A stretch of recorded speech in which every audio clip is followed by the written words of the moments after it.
Commander, may napipick up akong signal galing sa isang spacecraft malapit sa atin. Anong spacecraft? Meron ba tayong visual?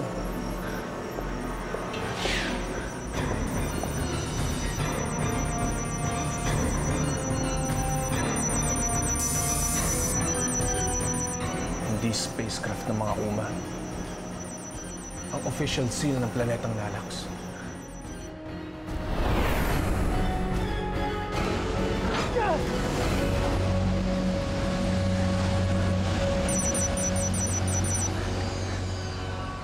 Ayaw gumana ng emergency power reserve. Lapitan natin ang spacecraft.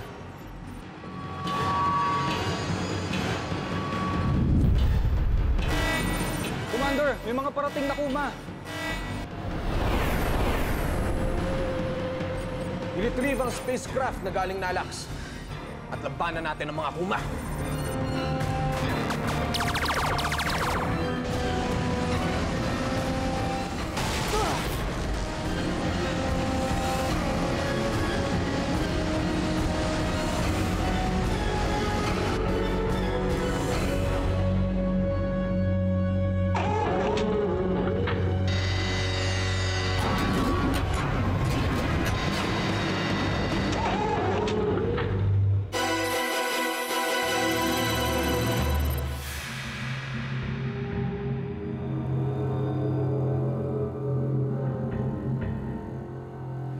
Dugo ng 13 kababaihan.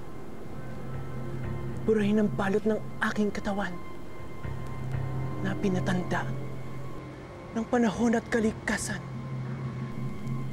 at kalooban ng walang kapares na kagandahan.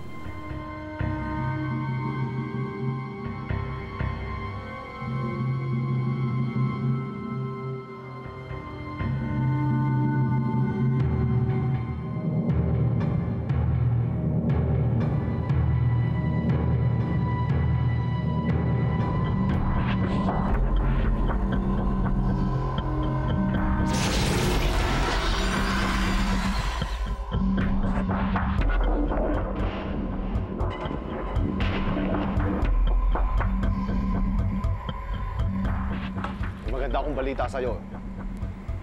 At ano naman itong magandang balitang sinasabi mo, Drigo? At bumagsak na sa ating mga kamay ang planetang Nalax. Paminsan-minsan, may nagagawa ka rin naman palang matino, Drigo. Wala na makapipigil pa sa atin. Ilang planeta na lang. Mapapasa atin ng buong kalawakan. Kailangan malaman ito ng Panginoong Lear. Ako nang bahala magsabi sa kanya.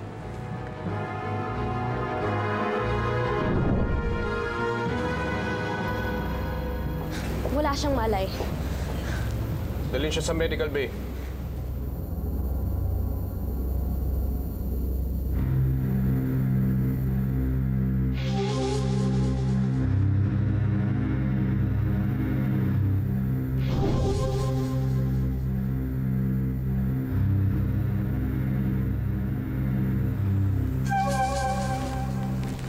Sino ka?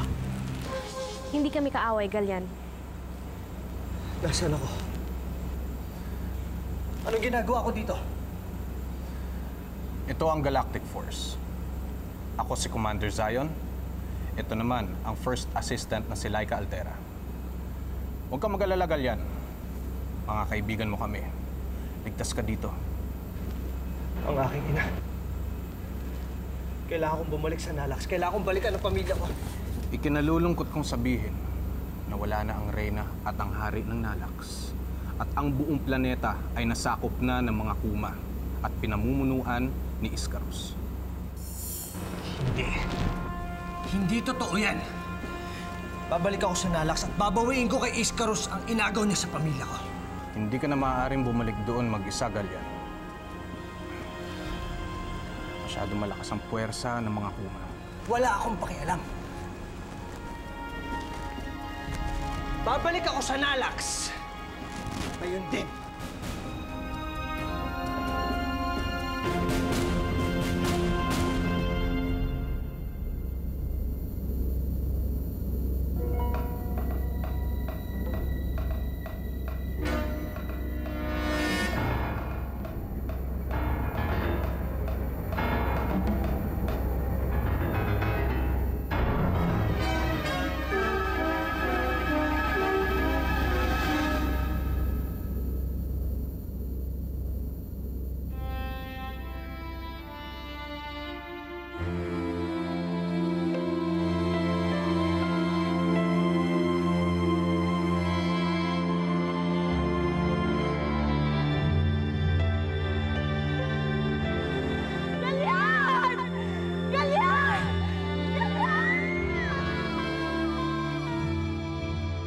Nasaan ka na, Ariana?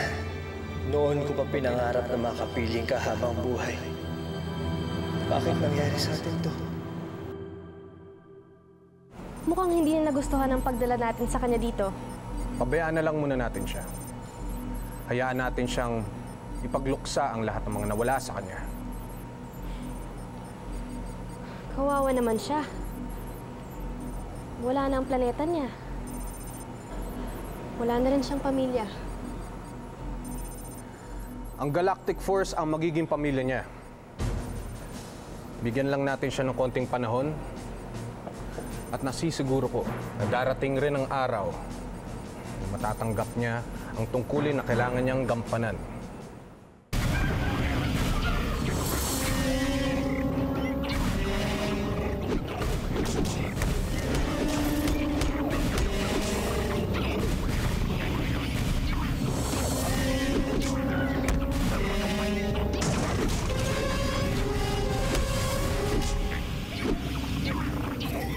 Sila ang mga nagsasanay para maging pulis pangkalawakan.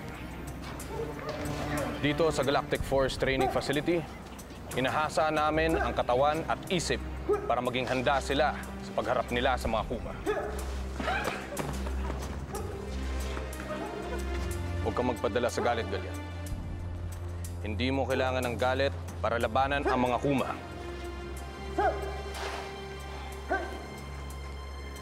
Hayaan mong tulungan kita.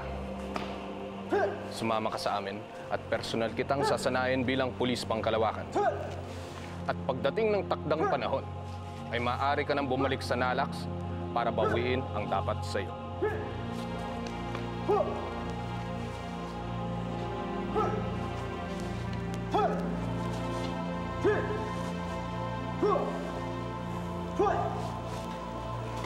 Mapayag ako. Mukhang malalim ang iniisip mo.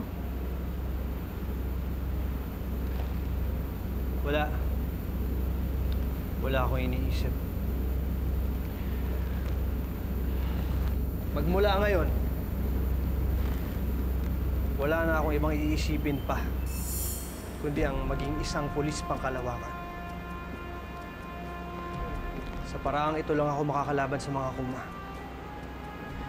Sa paraang ito, babawi ko ang Nalax. At may paghihiganti ko ang mga mahal ko.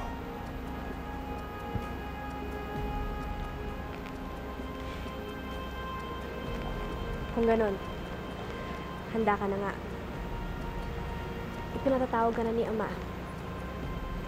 Umpisa na ang pagsasanay mo.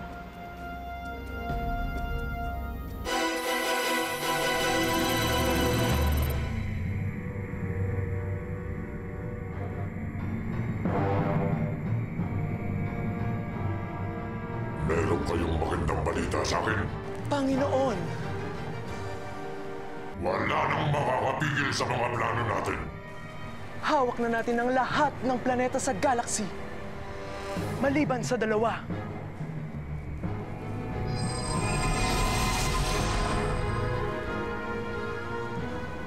Ang planetang Sendar.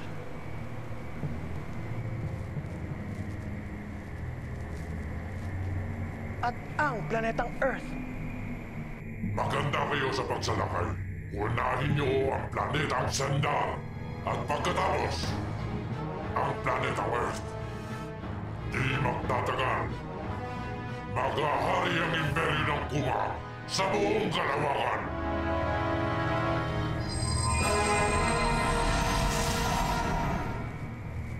Sambahin natin ang dakilang layan